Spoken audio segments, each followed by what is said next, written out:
Welcome to another edition of 15 on Fridays with Fletch. I'm John Fletcher. Today's guest is a world renowned foodie and also the salsa innovator, Doug Renfro. He's the third generation Renfro, and he's the president of Renfro Foods in Fort Worth. He works alongside his cousins, Becky and James. He recently received the Specialty Food Association's Lifetime Achievement Award, and that's a big deal in the food industry. The Renfro Foods website shares that in high school, Doug played the saxophone, the piano, and the marching xylophone. Marching xylophone? Oh my gosh, we'll have to hear about that.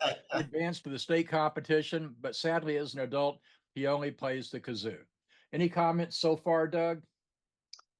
Yeah, a couple. They didn't have the good sense early on when they changed high school marching bands from military to what they call corps style, where they make designs and things that after about 2 years, they realized it's probably not good to carry an 80 to 100-pound mallet thing around you when you march. So now they just put them on the sidelines and they get to stand up and play. But I actually had to march around. The good news is they had no music for that position, so I got to make up all my own parts Okay, that's great. So you were playing solo the whole time.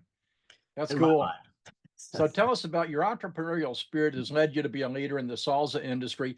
Where is Renfro Foods ranked in the overall salsa category? There are over 600 brands tracked in the US, believe it or not, of salsa. We're currently number eight, I believe. And I tell people if we doubled, we'd be number eight. So don't get too excited. The big ones are big. But as you know, we also not, I can't name names, but we also manufacture salsa for dozens of other companies. Since we have a factory, we want to run as much through it as we can. Right. I believe, as you were telling me a while back, about half of what you do is for other people's names or for food service. Right. Yeah, it's closer to two-thirds now. That part's been growing nicely. And what's nice about it is we don't have to pay the marketing and advertising for those brands. That's great. You don't have to pay the shelf space either. So that's Right. beautiful. And you're the number one gourmet salsa. Tell us about Right. that. Well, we're the largest independent that's still family owned, which I think is cool. And you're correct. When I came back from corporate life 33 years ago or so, we had mild, medium, and hot picante and green taco sauce. And that was our entire Tex-Mex platform offering. And we were kind of stymied and trying to expand. So we came out with black bean and habanero, which back then was super exotic. And we go to the buyers and say, I know you have a million sauces, but you don't have variety at an everyday price. I don't mean a gourmet store fancy price where people are going to use it for window dressing and never actually eat it. And they started saying that they liked what we had and it was a good idea, which we were making it up. So that was nice. Then we eventually expanded into peach, chipotle, corn, tequila, craft beer. So we've gotten to be known in the industry as flavor innovators. And many other companies come to us now, large companies, and ask us what should we do with salsa. And we create things for them. We can work with them as long as we get paid. We're good. That's great. And one of my right here is mango habanero salsa. Tell us where that fits in the spectrum. That is actually now number one of the Renfro items. Part of my job, I tell people I'm cursed to have to eat at the nicest restaurants in the nation to see what condiment trends are. And I'll see things that we can't come out with for 5 years. So I had a mango habanero chutney on halibut at a white tablecloth restaurant a million years ago and sort of filed it away. That was a really good profile.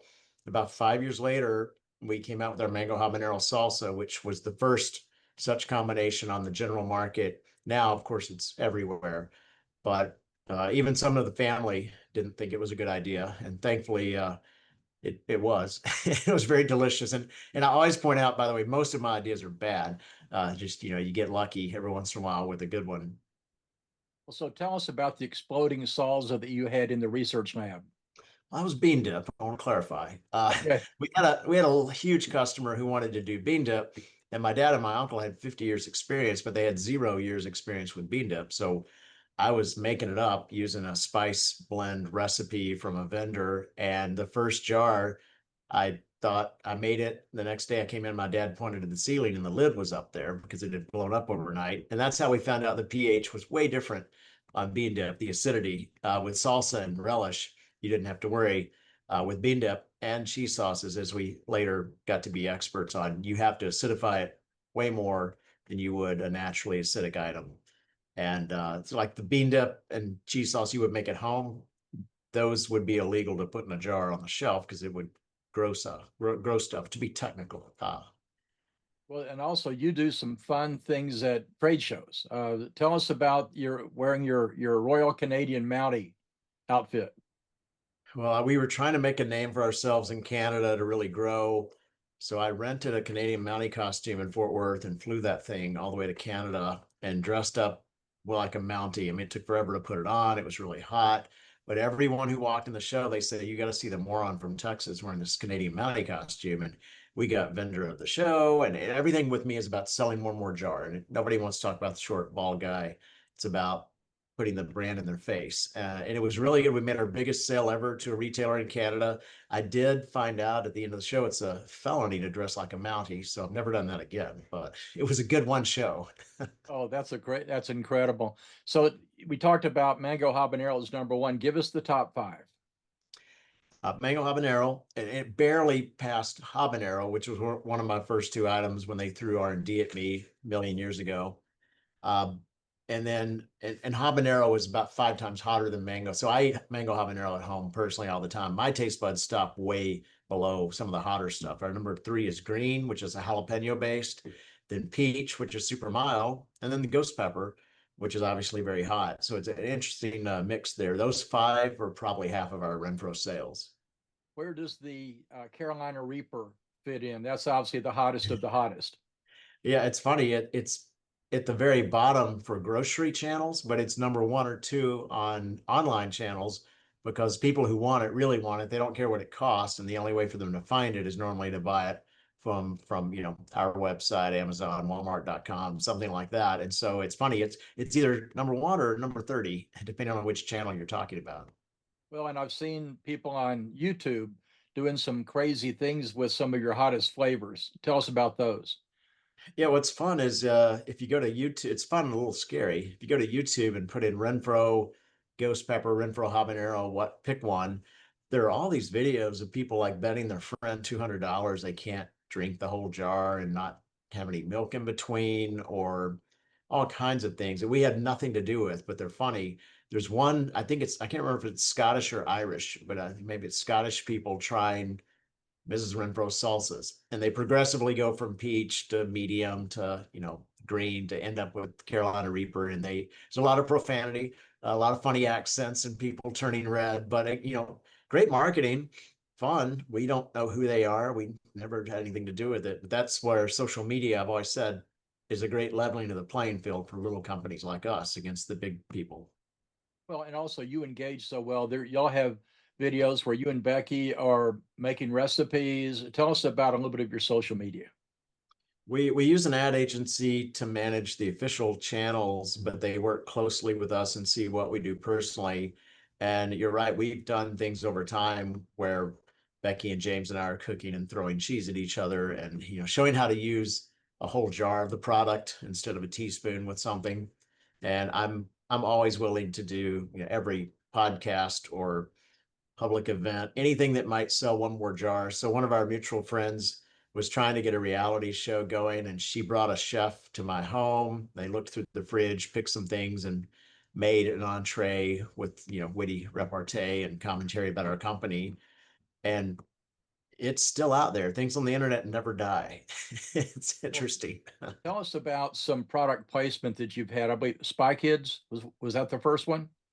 Yeah, first, if it wasn't the first, it was the first one that mattered. And we will give salsa away all day long to movie and TV sets, knowing most of the time we're just feeding the film crew, and that's fine because if they start eating our product weekly for the rest of their natural lives, that's good.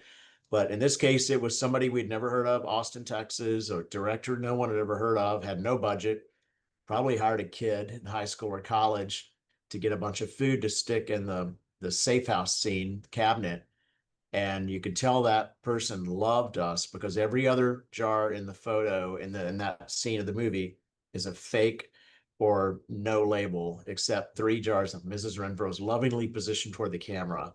And it was a beautiful thing. The film became $100 million blockbuster and a franchise. We asked if we could be in the sequel, the second film, and they said that would be a $50,000 slotting fee, and we are not in the sequel. That's it. So tell us, I know you are a shameless promoter. So tell me one more fun thing that you've done that really got some attention. I mean, obviously being the vendor of the show in Canada, that's a great example from the wearing the uniform. Well, this time next week, we'll be at the Fancy Food Show in New York. And one thing I do is we have these nice inflatable jars. They're about 3 feet tall. And we always have one at the booth. Well, you don't want to ship it full of air, obviously, it's huge. So they're about this big when you ship them. And I personally will blow that thing up during setup day, walking around, and people point at me and laugh and look and maybe film me because I look like I might die as you're blowing up this giant inflatable jar. But again, if they're talking about our brand, they're looking at a big representation of the jar. I'm happy to look stupid all day long if it'll just sell a little bit more. And you're a member of the Texas Department of Agriculture's Go Texan program, and you've received funding from them to help promote. Tell us about, I know you like to use local vendors whenever you possibly can. We do. We often demo with some chips that are made in Las Colinas, Socio chips.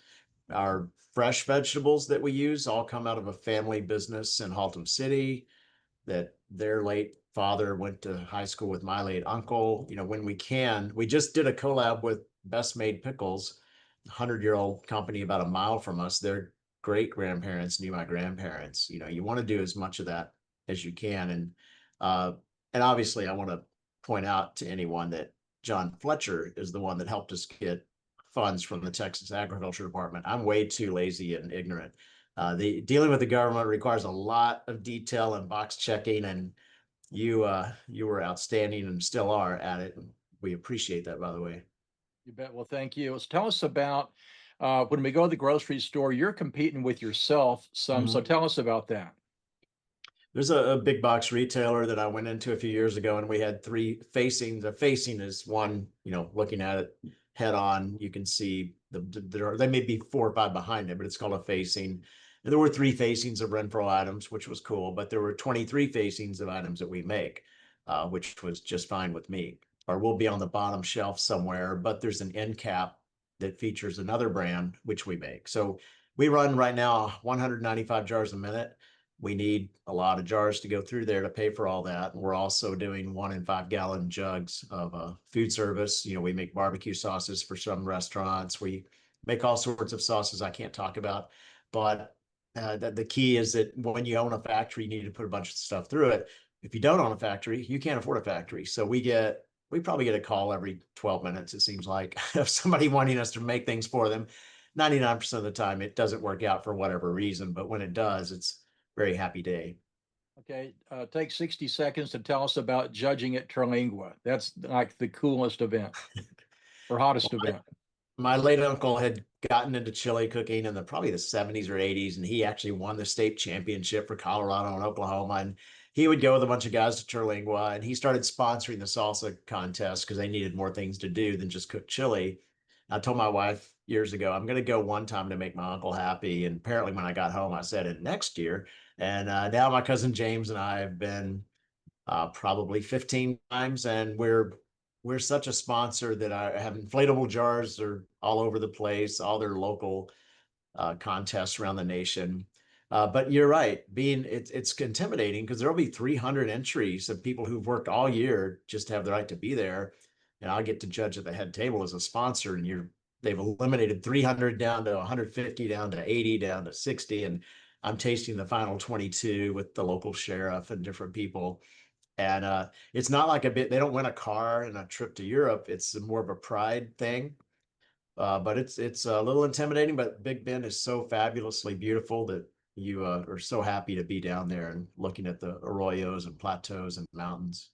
That's great. Well, you've been watching 15 on Fridays with Fletch with Doug Renfro. Here's his salsa right here. There's the mango habanero. And so he's the president of Renfro Foods in Fort Worth. Doug, I appreciate you coming on and saying some nice words. And of course, I'll take the lifetime supply of Mrs. Renfro's salsas. And but join me next week for 15 on Fridays with Fletch. Thanks for coming. Thanks for letting me play.